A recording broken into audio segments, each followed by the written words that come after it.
ये तो अब्बू का सबसे अच्छा वाला साफा था। जब पहनते थे तो नूर टपकता था उनके चेहरे से।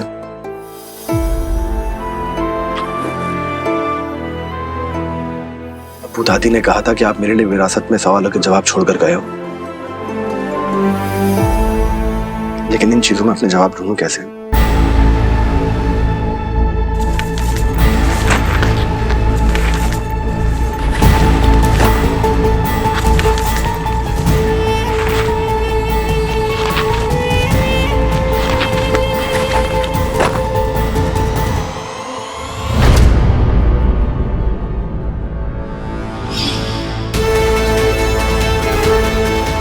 तो इंद्रधनुष का नक्शा है। इसका मतलब अब्बू को इंद्रधनुष का रास्ता पता था।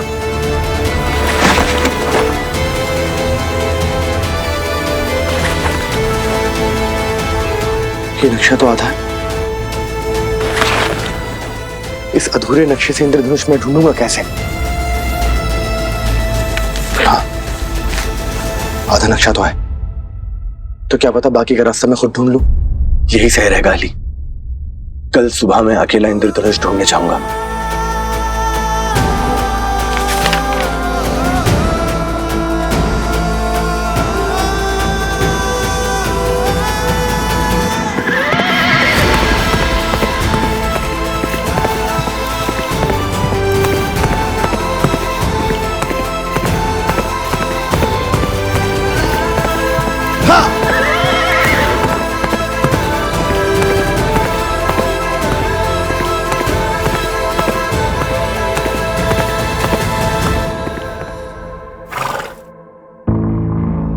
नक्शे के मुताबिक यहां तक तो पहुंच गया, लेकिन आगे का रास्ता समझ में नहीं आ रहा।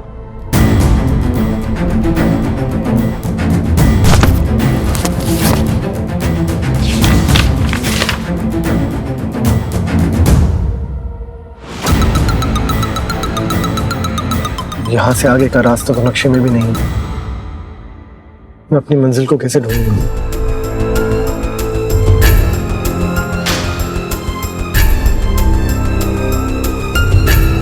अब्बू आप ही कुछ कीजिए।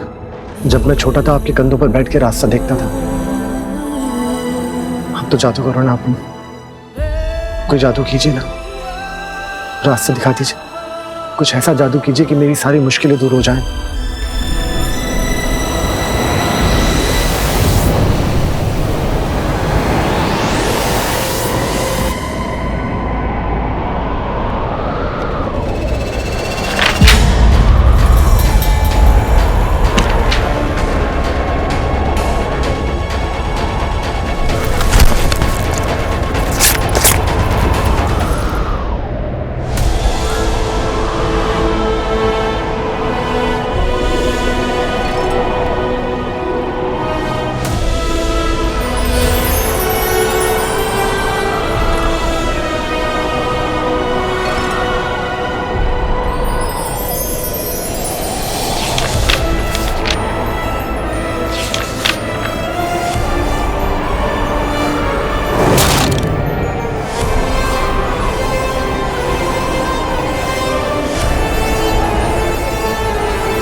आपने तो जादू कर दिया अब्बू। यहां से आगे का रास्ता मैं खुद ढूंढ लूंगा। शुक्रिया आपका, शुक्रिया आपका। वैसे अब्बू रास्ता तो आपने दिखा दिया, लेकिन वो गरीबी वाली बात पे जरा गौर फरमाइएगा। शब खैर अब्बू। चले मियां। हाँ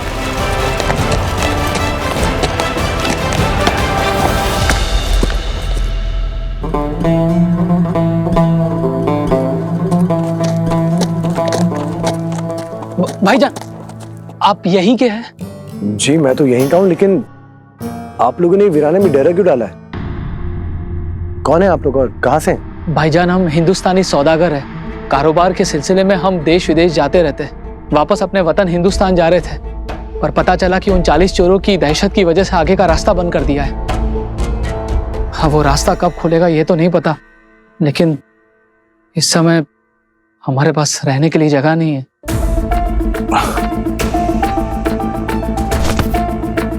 आप लोग हिंदुस्तान से हैं? जी। वहां से तो मेरा दोस्त भी है, बड़ा गहरा नाता है मेरा उस जगह से। जब भी हिंदुस्तान के बारे में सोचता हूं तो मेरी आंखों में रोशनी चमक जाती है। भाईजान, आप एक काम कीजिए, जब तक आपके वतन जाने के रास्ते नहीं खुलते आप लोग सब मेरे साथ मेरे गांव प्रवास चलिए। और वैसे भी 40 चोरों की दहशत में इतने वीराने में डेरा डालना खतरे से खाली नहीं है। आप सोच क्या रहे हैं? सोच रहा हूं कि आज के जमाने में ऐसे इंसान कहाँ मिलते हैं। अरे बहुत बहुत आभारी हूं आपका भाईजान। ऐसी कोई बात नहीं है, आप लोग अपना सामान बांधिए और मेरे साथ चलिए। हाँ, अरे सुनो, चलो सामान बांध दो, चलना है। चलो चलो जल्दी।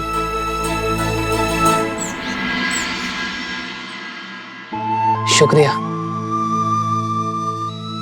एहसान के लिए बहुत बहुत धन्यवाद अली भाई। इसमें एहसान की क्या बात है, आप लोग मेहमान हैं हमारे, क्यों दोस्तों? बिल्कुल। और भाई, हिंदुस्तान में सब ठीक ना? हाँ भाई, सब ठीक। सब ठीक है तो आप लोग के चेहरे ऐसे उतरे हुए क्यों हैं? अरे हमारी खातिरदारी कुछ खास पसंद नहीं आ रही क्या आपको? नहीं नहीं, ऐसी बात नहीं है। वो दरअसल हिंदुस्तान में कल सबसे बड़ा त्योहार दिवाली मनाया जा रहा है। कल दिवाली है? दिवाली? दिवाली क्या होता है? ये रोशनी का त्योहार है अली भाई। इस त्योहार के दिन हर कोई अपने घरों में दिए जलाता है, रोशनी फैलाता है, खुशियां मनाता है। हर कोई पटाखे फोड़कर आतिशबाजी करता है, एक दूसरे को गले लगाते हैं, लोग मिठाइयां खिलाते हैं। लेकिन हम ये सब नहीं कर पाएंगे अली भाई, हम दिवाली नहीं मना पाएंगे। दिन रात एक करके हमने पैसे कमाए कि इस बार त्योहार पर हम जाकर के घर वालों के लिए तोहफे लेके जाएंगे, लेकिन इस वक्त हम नहीं पहुंच पाए। इस बार हमारी दिवाली सूखी रह जाएगी।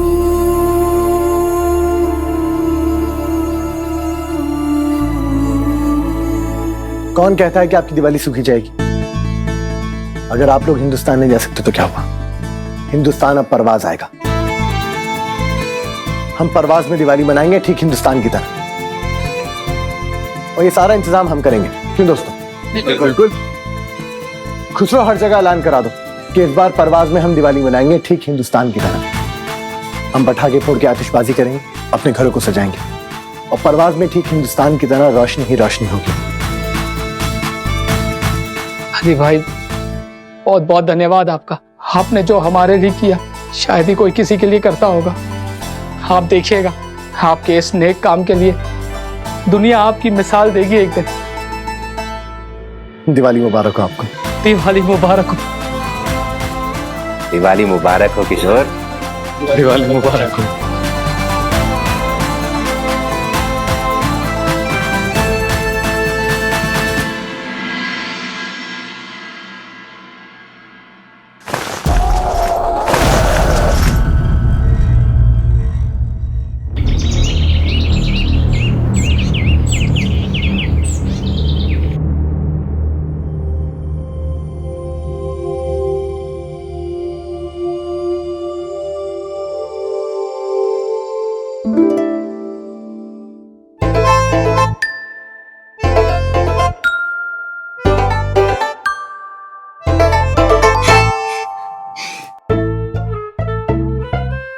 नफी, तुम्हारी तड़के कमाल की थी। कंबल चोर हमारी कंबल चुरा ही नहीं पाया। अरे कंबल छोड़ो, नफी के होते हुए यहाँ से कोई कुछ नहीं चुरा सकता। इसका मतलब कि उस रात मर्जीना आपा ने हमारे कंबल नहीं चुराए थे।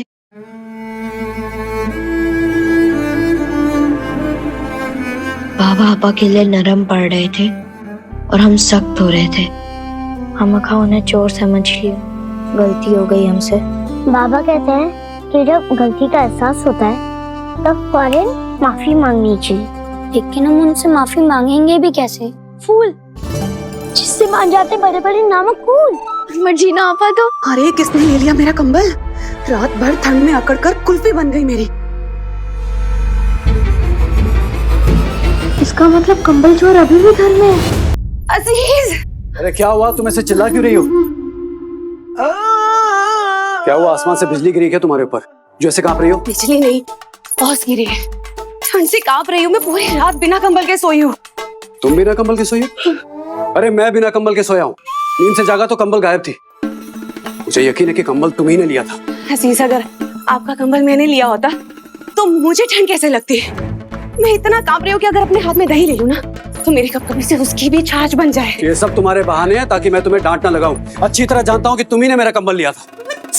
कहाँ रखा है तुमने मेरा कंबल?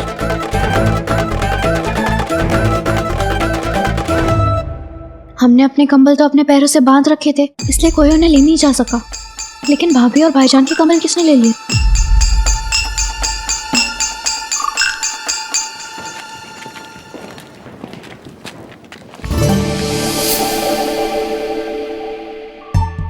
इनके पास तो सिर्फ एक ही कंबल है। इसका मतलब कि इन्होंने भाभी और भाईजान का कंबल नहीं लिया।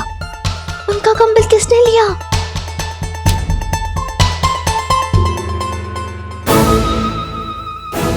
वो या भाईजान, वो देखो बिस्तर के नीचे।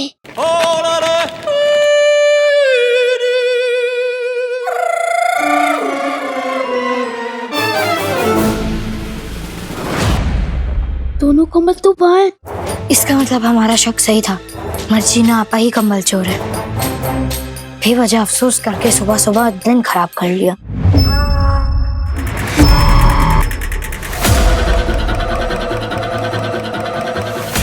लेकिन नफी, अगर आपा ने कंबल चुराया होता तो लेकर न सोती, नीचे क्यों रखती? जमीन को ठंड से बचाने के लिए।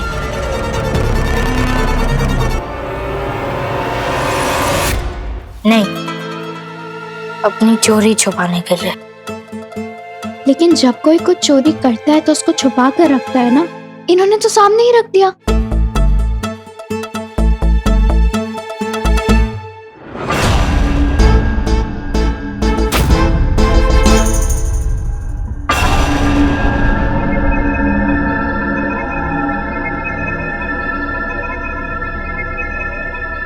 आपा कहाँ गई?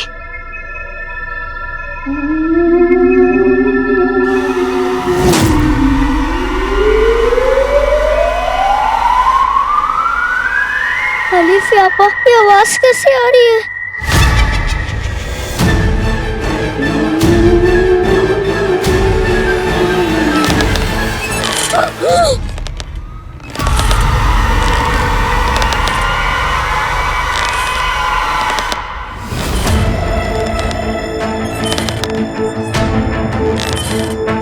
लगता है मर्जीना आपा को बुद्धि ने पकड़ लिया है और अब वो हमें पकड़ने वाली है।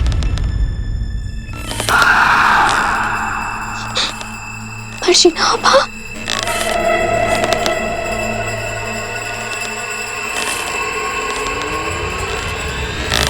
काबुल का सुल्तान हूँ मैं, काबुल का तख्त मेरा है, मेरा है। 40 चोरों की फौज है मेरे पास। हम आपसे ये तख्त छीन के रहेंगे, नहीं छोड़ेंगे।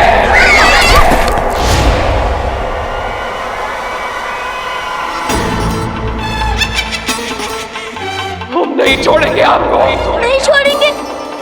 चोरी पकड़ने के लिए इतनी बड़ी सजा। मर्जीना आपा, आप हमें जाने दो। आपकी जान लेकर, आपकी कब्र पे जश्न मनाएंगे हम, नहीं छोड़ेंगे, नहीं छोड़ेंगे।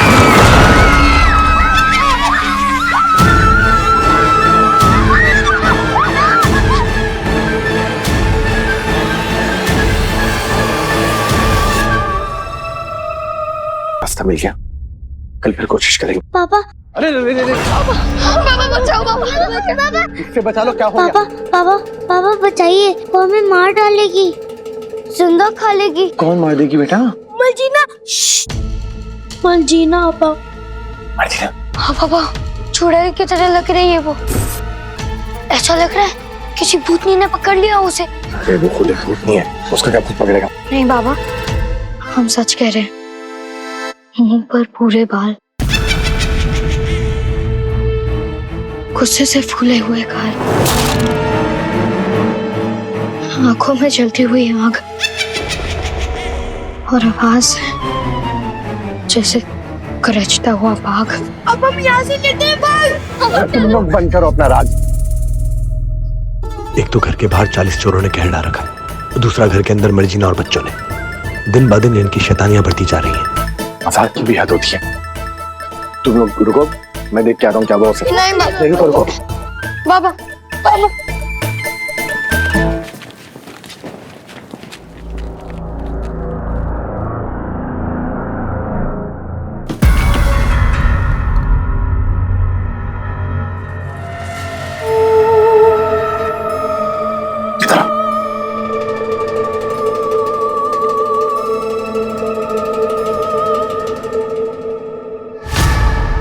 कौन सा भूत चिपका इस पे? अच्छा भला तो सो रही है। बाबा बस थोड़ी देर पहले ये भूतनी जैसे हरकतें कर रही थी। ओया तू करके बताना सर। नहीं छोड़ेंगे, हम तुझे जिंदा नहीं छोड़ेंगे। हाँ बाबा, और तो और उन्होंने वो पुतला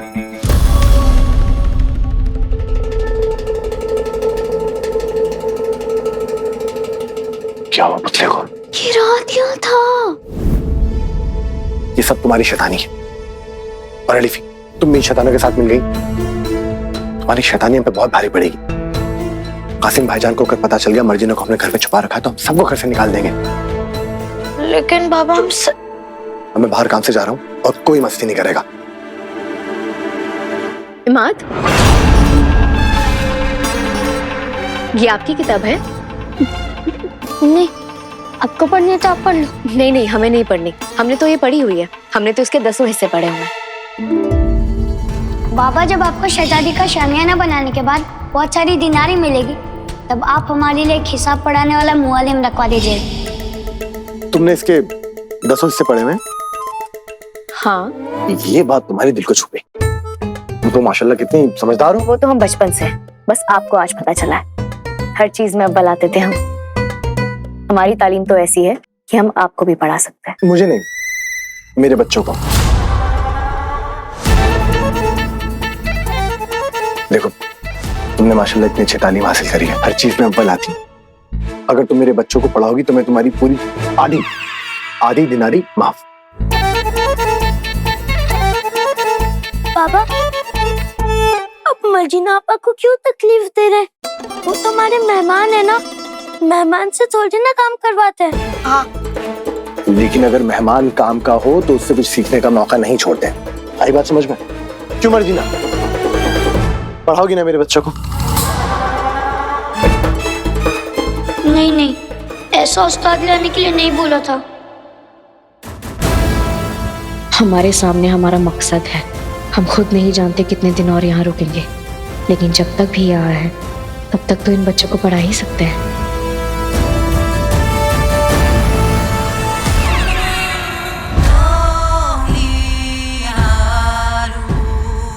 बाप के लिए मुश्किल होता है रोते बच्चे को चुप कराना, और आज अली की खुशी का कोई नहीं है ठिकाना। खुशी की एक वजह और है, आज हम परवाज में अपने हिंदुस्तानी भाइयों के लिए रोशनी का त्योहार मना रहे हैं। वो क्या नाम था उसका? वो दिवाली। हाँ, तुम इस त्योहार के बारे में जानती हो? हमने हिंदुस्तान के इतिहास की किताब में दिवाली के बारे में पढ़ा है। उसमें तो ये लिखा था कि हिंदुस्तान में ये त्योहार बहुत ही जोश और जुनून के साथ मनाया जाता है, और तो और दिवाली के मौके पर पूरी आवाम को छुट्टी दी जाती है। अरे वाह, सीखो बच्चों, सीखो कुछ। मर्जीना, मैं तो कहता हूँ तुम बच्चों को आज से पढ़ाना शुरू करो। हाँ। बाबा, आप भी आपस से कुछ सीखिए। दिवाली के मौके पर छुट्टी रहती है ना, इसलिए आज हम सबकी छुट्टी होनी चाहिए। ठीक है, दिवाली के मौके पे तुम सबकी छुट्टी, लेकिन दिवाली के बाद पढ़ाई और कोई बहानेबाजी नहीं।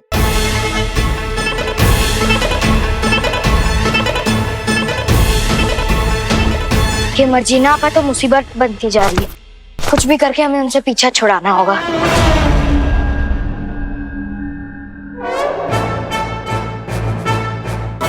बच्चे तो 5 ही हैं। मेरा दिल नहीं मानता।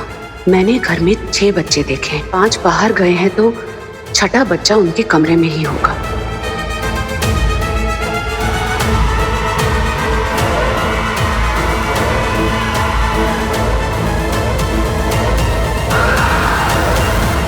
ने देखा अली मर्जीना के हाथ पर मरहम लगाता है, लेकिन बच्चे अली और मर्जीना को करीब आते देख परेशान हैं और उन्हें एक दूसरे से दूर रखने की लगातार कोशिश में हैं। इधर शराब के नशे में डूबा कासिम अली को अपने हालात का जिम्मेदार बताता है। अली को पता चलता है कि उसके लिए कासिम के दिल में नफरत की असली वजह क्या है। क्योंकि तुझ में तेरे अब्बू की परछाई, लेकिन उनकी कई बेशकीमती चीजें आज भी मैंने संभाल के रखी है। पुराना कमरा है ना, सब उसमें महफूज है। आग